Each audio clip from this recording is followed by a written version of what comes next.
안녕하세요. 친절한 세이씨의 마케팅 비밀과의 친절한 세이씨입니다. 오늘은 블로그의 레이아웃 설정에 대해서 배워볼 텐데요. 디자인적인 틀을 좀 만들어 놓고 블로그를 사용할 수 있는 방법이라고 할 수 있습니다. 레이아웃 설정은 마찬가지로 블로그 프로필 창 아래에 있는 포스트 쓰기 옆에 관리로 들어가게 되는데요. 관리 버튼 눌러주시면 두 번째에 꾸미기 설정이라고 있습니다. 여기에 디자인 설정에 세 번째 항목 레이아웃 위젯 설정을 클릭해 주시면 레이아웃을 설정하는 곳으로 넘어가게 됩니다. 자, 이 상단에 보시는 것처럼 총 12가지의 레이아웃 디자인을 만나보실 수가 있는데요. 제가 적극적으로 추천드리는 디자인은 이 오른쪽에 있는 이 두 가지 형태입니다. 왜 그러냐면 보통 이렇게 왼쪽으로 배치된 게 기본적으로 많이 들어가시게 되거든요. 왼쪽 배치된 2단. 근데 이렇게 되면 포스트 쓰는 영역이 이제 우측으로 밀려나고 이 사이드바라고 하는 그 메뉴나 위젯이 이렇게 왼쪽으로 쭉 늘어나게 되는데요. 만약에 카테고리가 많아서 이게 길어지거나 하면 위젯을 설치할 만한 그 적절한 위치를 잡기가 쉽지가 않고요. 그리고 글을 볼 때 글 영역에 이렇게 집중해서 내려가다 보면 사이드바 쪽으로 시선이 집중되지 않고 이 글 쪽을 보다 보니까 내가 원하고자 하는 목적 사이트로 이동시키는데 어려울 수가 있습니다. 그런데 그 반면에 이 우측에 있는 이 가로형 레이아웃을 클릭을 해보게 되면 지금 보시는 것처럼 위젯이 이렇게 가로로 배치가 되게 됩니다. 이렇게 가로로 배치가 되게 되면 위쪽 상단이나 이 글의 하단 쪽에 위젯이 생기게 되는데요. 그렇게 되면 여기 보시는 것처럼 이제 글을 내려볼 때 내가 이렇게 집중돼서 한번 가로로 끊어주면서 이제 위젯을 보게 되니까 더 시선이 잘 갈 수 있는 확률도 있고요. 글을 만약에 끝까지 다 읽는다는 전제하에 이 하단 쪽도 마찬가지로 마무리하면서 이렇게 정리하듯이 밑에 나열이 돼 있는 배너가 있으면 또 그것 자체도 또 볼 수 있는 확률이 좀 높아진다고 할 수 있습니다. 그래서 글 보는 영역에서는 그냥 글을 보는 데 집중하게 하고 그 위아래 쪽에 이렇게 내가 필요한 이동을 하고 싶게 만드는 그런 배너들을 배치함으로써 좀 더 효율적으로 레이아웃을 활용하실 수 있을 것 같다는 생각이 드는데요. 자, 제가 추천드리는 이 첫 번째, 맨 뒤에서 그 두 번째죠. 뒤에서 두 번째 요 레이아웃을 한번 설정을 해보고, 자, 이렇게 선택을 하면 구성 요소들이 변경될 수 있다라고 나오는데 여러분들도 변경해 주십시오 라고 하셔도 전혀 블로그에 지장이 가는 게 아니라 이거는 기존에 사용하시다가 바꾸셔도 괜찮으니까 저처럼 이렇게 바꾸셔도 됩니다. 자, 이렇게 그 버튼을 눌러주신 다음에 지금 왼쪽 창을 보면 짙은 회색의 이 부분이 이제 실제 레이아웃이 어떻게 보여지는지를 간략하게 아이콘으로서 표현을 해 놓은 건데요. 여기에서 필요한 것들은 그대로 사용을 하고 필요 없는 불필요한 것들은 사용 설정에서 해제를 하는 형태로 해서 여러분들이 레이아웃을 한번 정리해 보도록 하겠습니다. 자, 먼저 프로필 영역, 카테고리, 태그, 이웃 커넥트 이런 것들이 있는데요. 초반에 여러분들이 없는 메뉴도 있고 있는 메뉴도 있을 거예요. 그래서 제가 맨 왼쪽, 맨 오른쪽 여기 레이아웃 설정을 통해서 하나하나 항목을 짚어드리도록 하겠습니다. 먼저 전체 정렬은 중앙으로 해주실 거고요. 포스트 영역은 넓게 해서 글 영역에 시원시원하게 글을 쓸 수 있도록 한번 설정을 해볼게요. 그리고 사이드바는 펼친 상태로 해주시고 기본 메뉴는 아무래도 네이버는 한국 사용자들이 대부분이기 때문에 국문으로 해주시는 게 더 좋다고 생각이 듭니다. 그 다음 메뉴 사용 설정에 타이틀에 체크를 해주시고요. 카테고리에도 마찬가지로 체크, 펼치기로 설정이 되어 있는지 확인해 주시고 이웃 커넥트 같은 경우는 아마 여러분들이 설치가 안 돼 있는 경우들이 많을 텐데요. 이웃 커넥트는 이 오른쪽에 보시면 에디트라는 버튼이 있습니다. 이 에디트라는 버튼을 눌러주시면 이렇게 이웃커넥트 설치하는 곳으로 넘어가게 되는데요. 여기에서 우측에 있는 위젯 퍼가기라는 버튼을 눌러주시고, 자, 여기에서 이웃 커넥트 위젯을 설치를 하는데, 이 아래쪽에 보이시는 이웃 스타일은 썸네일형으로 해서 우리가 블로그 이웃들과 자주 소통하는 그 별명을 기억할 수 있도록 하고, 그 블로그 이웃들의 프로필 사진이 나올 수 있는 썸네일을 보여주는 이런 형태로 한번 만들어 보겠습니다. 그래서 썸네일형으로 선택을 해주시고요. 그 아래쪽은 똑같이 해주시면 되고요. 기본 탭 설정은 나를 추가한 이웃으로 하겠습니다. 자, 아무래도 내가 추가한 이웃은 내가 더 관심도가 높아서 추가한 사람들이지만, 나를 추가한 이웃은 내가 혹시 서로 이웃이 아니더라도 내 블로그에 관심도가 높아서 나를 추가한 것이기 때문에 이렇게 표시를 해서 나를 추가한 이웃에게 좀 더 집중적으로 블로그 관리를 해주면 훨씬 더 빠르게 블로그가 성장하겠죠? 자, 그리고 아래쪽 보시면 가로 171이라고 사이즈가 확정이 돼 있고 세로 4줄이라고 돼 있는데, 요게 이제 위젯 커넥트의 실제 모습을 미리 보기로 보여주는 거거든요. 만약에 너무 길다고 생각되시면 이렇게 좀 줄여주시면 될 것이고, 너무 길면 또 사실은 미관상 보기도 안 좋기 때문에 저는 사실 추천드리는 거는 한 3줄에서 4줄 정도 사이즈로 추천을 드립니다. 네, 그래서 이렇게 줄수 조절을 해주시고요. 그 다음 아래쪽 보시면 위젯 디자인이라고 있는데, 여기 컬러라고 해서 색상을 지금 보시는 것처럼 이렇게 바꿀 수가 있습니다. 자, 여러분들이 블로그에 디자인하시면서 너무 다양한 색깔을 블로그에 다 쓰게 되면 좀 복잡하고 약간은 조금 촌스럽거나 약간 조잡한 그런 느낌을 받을 수가 있어요. 그래서 너무 많은 색깔을 사용하시지 마시고, 만약에 내가 사용하려고 하는 메인 컬러가 이 중에 없으시다면 그냥 기본적으로 무난한 흰색을 이렇게 선택을 해주시면 될 것 같습니다. 자, 그 다음 퍼가기 버튼을 눌러주시면 저 같은 경우는 위젯을 이미 설치했다고 나오는데, 여러분들은 위젯을 뭐 설치할까요? 내 블로그에 담을까요? 뭐 이런 설정 창이 나올 겁니다. 그럴 때 이제 확인 버튼 눌러주시고 설정 창으로 뭐 위젯 커넥트 하는 레이아웃 설정으로 이동할까요? 하면 이동한다고 확인을 해주시면 됩니다. 그래서 레이아웃 위젯 설정으로 다시 넘어가게 되면 이 화면으로 나오게 되는데요. 이 체크박스에 이웃 커넥트에 선택이 되어 있으면 바로 이 우측에도 이웃 커넥트가 생기게 되는데요. 그럼 설치가 완료가 된 겁니다. 그리고 그 아래쪽에 태그 같은 경우는 여러분들의 선택사항이신데, 만약에 위젯이 뭐 나는 많이 설치할 게 없다, 그런데 기존에 있는 것 중에 뭐 좀 활용을 하고 싶다라고 하시면 태그도 해놓으시면 좋습니다.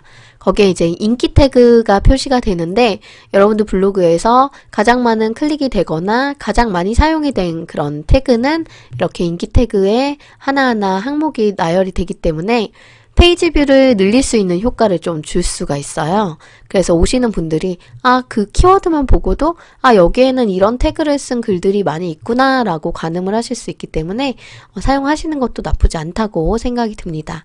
그래서 요거는 선택사항이고요. 그 아래쪽에 최근 댓글과 다녀간 블로거라고 있는데, 이 부분이 이렇게 접기로 되어 있는 경우가 있을 수 있어요. 그 부분은 둘 다 펼치기로 해놓고 줄수를 7줄 정도로 이렇게 수정을 하겠습니다.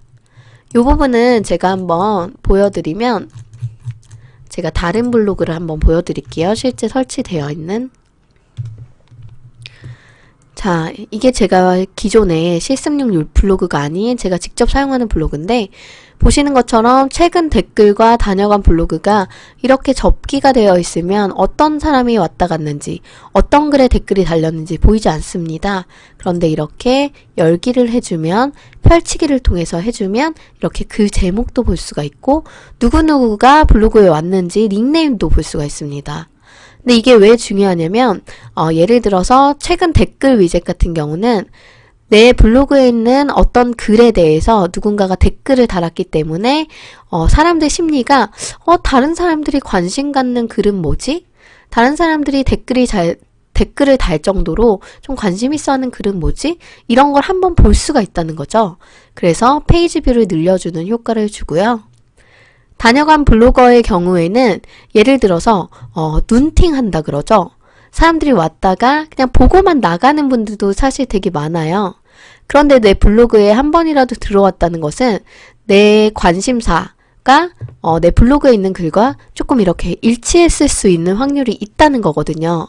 왜냐면 대부분은 블로그를 검색 유입을 통해서 들어오기 때문에 자신이 궁금해하는 걸 클릭해서 블로그에 들어왔더니 이런 글이 있구나 하고 딱 읽고 나가게 되는 거죠. 그런데 그런 분들은 놓치지 말고 우리가 쫓아가서 이웃 신청을 하시면 또다시 서로 이웃이 되거나 이웃으로도 관계가 발전될 수 있는 그런 소통하는 이웃이 될 수 있는 확률이 높아집니다. 그래서 다녀간 블로그도 이렇게 열어두시고 가끔씩 이렇게 오신 분들에게 블로그에 찾아가서 여긴 비공개 블로그네요. 블로그에 찾아가서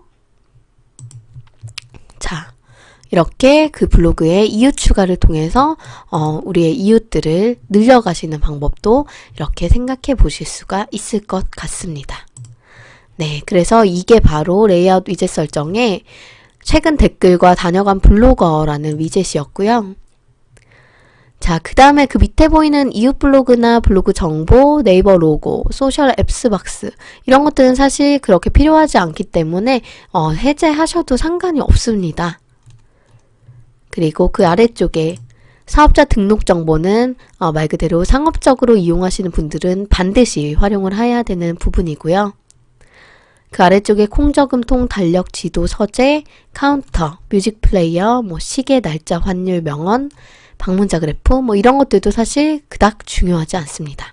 그런데 만약에 이 서재라는 것들은 제가 특정한 분들께는 좀 권해드리는데 서재는 영화나 TV 드라마나 방송, 그리고 책 같은 소재, 그리고 음악 이런 쪽의 소재로 만약에 포스팅을 많이 하신다고 하면 이 서재를 설치해 놓으면 또 이 자체로도 이제 페이지 뷰를 늘릴 수 있는 효과를 주는데요. 제가 설치해 놓은 블로그를 한번 보여드리면 이 서재라는 그 부분은 이렇게 됩니다. 그래서 내가 읽은 책을 이렇게 책 표지를 불러와서 바로바로 보여주기 때문에 사람들이 이걸 보고 바로바로 클릭해서 이 사람이 이런 리뷰를 썼구나 한번 클릭해볼까 하고 짠 하고 들어가면 이렇게 실제로 그 주제에 대해서 글을 썼던 것이 이렇게 나옵니다. 네, 보이시죠? 자, 그래서 이런 식으로 아까 특정 주제, 영화, 드라마, 음악, TV 방송, 이런 것들을 소재로 블로그를 많이 운영하신다라고 하시면 서재라는 메뉴도 저는 추천을 드리고요. 그 다음에 반드시 하지 말았으면 하는 거는 저는 뭐를 추천드리냐면 여기 보이는 카운터, 그리고 방문자 그래프입니다. 이거 해놓으면 좋지 않나요? 하시는 분들도 있을 수 있는데요. 제가 왜 소상공인 분들에게 이걸 권해드리냐면 카운터랑 방문자 그래프를 설치를 했어요. 그래서 이제 내가 블로그를 열심히 하기 시작한 거죠. 그래서 처음에는 익숙하지 않으니까 블로그 글이 하나 쓰는데 막 3시간씩 걸리고 4시간씩 걸리고 그래요. 이제 좀 빨라졌다 해도 한 2시간 걸리더라고요, 보통. 근데 그렇게 열심히 썼는데 그러고 나서 다음날 블로그 탁 들어봤어요.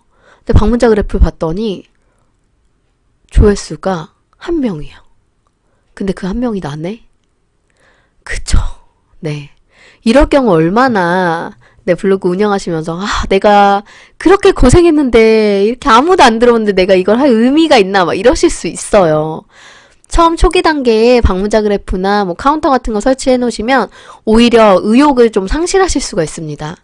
근데 블로그는 한 100일 정도, 한 3개월 정도를 정말 꾸준하게 아무것도 신경 쓰지 않고 정말 꾸준하게 포스팅하는 게 되게 중요하거든요. 그렇게 하다 보면 자연스럽게 이웃도 늘고 검색 유입도 늘게 되는데 초반에 이런 것들을 너무 집착하게 되시면 방문자 수에 집착해서 좀 의욕 상실하시고 블로그가 약간 의미 없다라고 생각하시면서 포기하시는 분들을 전 종종 보게 됐어요. 그래서 그런 분들 때문에 요건 반드시 설치하지 마시라고 제가 권장을 해드리고 싶습니다. 근데 나중에 내가 뭐 최적화가 되고 블로그가 인원수가 많이 들어온다면 이 카운터나 방문자 그래프가 또 블로그에 어떻게 보면은 내 방문자 수를 과시할 수 있는 또 그런 좋은 광고 효과로서도 활용을 하실 수가 있으니까요. 여러분들이 적절하게 시기에 맞게 사용하시면 좋을 것 같습니다.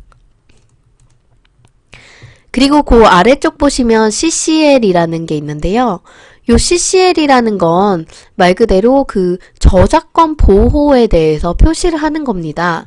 근데 이 CCL 표기가 지금 저처럼 이렇게 활성화되어 있는 것이 아니라 아마 여러분들이 회색 표시가 되어 있을 거예요. 그런 경우에는 어떻게 하시냐면, 자, 다시 내 블로그에 한번 들어가서요. 요거는 설정을 또 다른 곳에서 해줘야 되기 때문에 한번 따라해 보도록 하겠습니다. 아까 그 창은 그대로 두시고 새 창을 열어서 블로그에 접속해 주신 다음에 다시 관리로 들어갑니다. 관리에 들어가시면 이 사생활 보호라는 곳이 있는데 여기에 컨텐츠 공유 설정이라는 항목이 있습니다. 이걸 클릭해 주시고요. 여기 보시면 컨텐츠 공유 설정에 CCL 설정이라고 있습니다. 여기를 사용으로 체크를 해주시고 영리 목적으로 이용하는 거 허락하지 않음, 저작물의 변경 또는 2차 저작 허락하지 않음, 또는 동일 조건을 적용하는 경우 허락, 이런 식으로 일정한 저작물에 대한 그 조건을 한번 달아봐 주는 거거든요.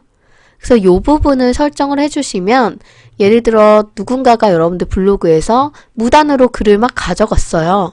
그럴 경우에 그게 되게 중요한 자료고 뭔가 내가 유료로 판매가 되는 뭐 그런 자료였다 라고 하시면 이런 부분들을 다른 사람이 복제하거나 배포하거나 전송, 전시, 공연 및 방송하는 것을 이제 금지를 해놨기 때문에 이제 소송으로도 가서 그거에 대한 이제 다시 회수를 한다거나 법적 조치를 취한다거나 이런 부분을 할 수 있는 그런 좋은 그런 기능입니다. 그래서 상업적으로 활용하시는 분들에게는 CCL 설정이 저는 필수적이라고 생각이 들고요.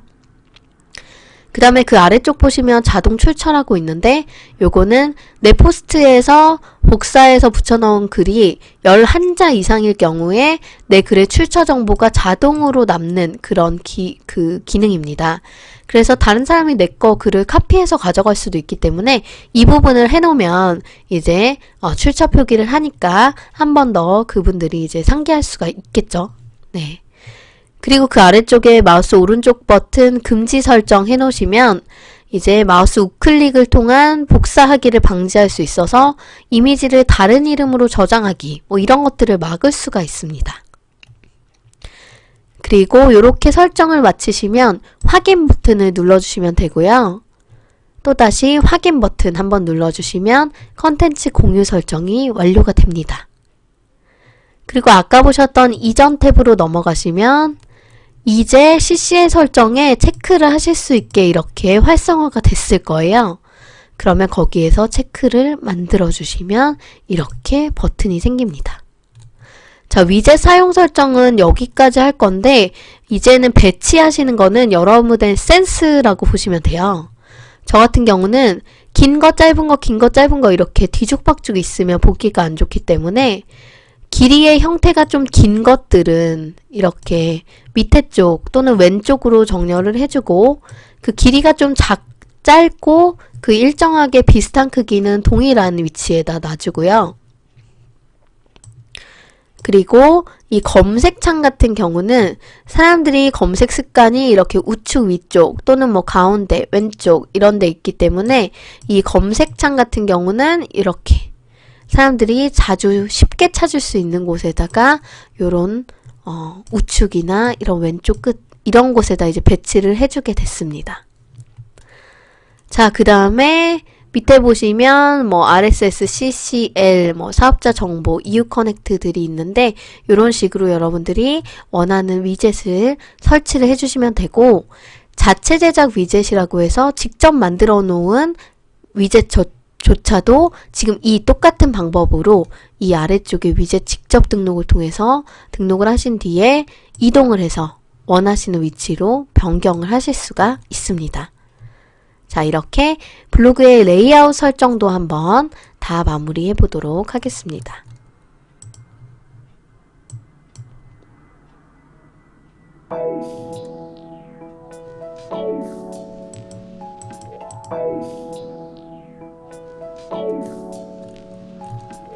진정한 세시와 만나는 달콤한 정을 만들어가는 나만의 이야기로 채워가는 사람복닷컴 소셜 브랜드 사람복닷컴 휴먼 브랜드 사람복닷컴 나만의 스토리 들어봐 사람복닷컴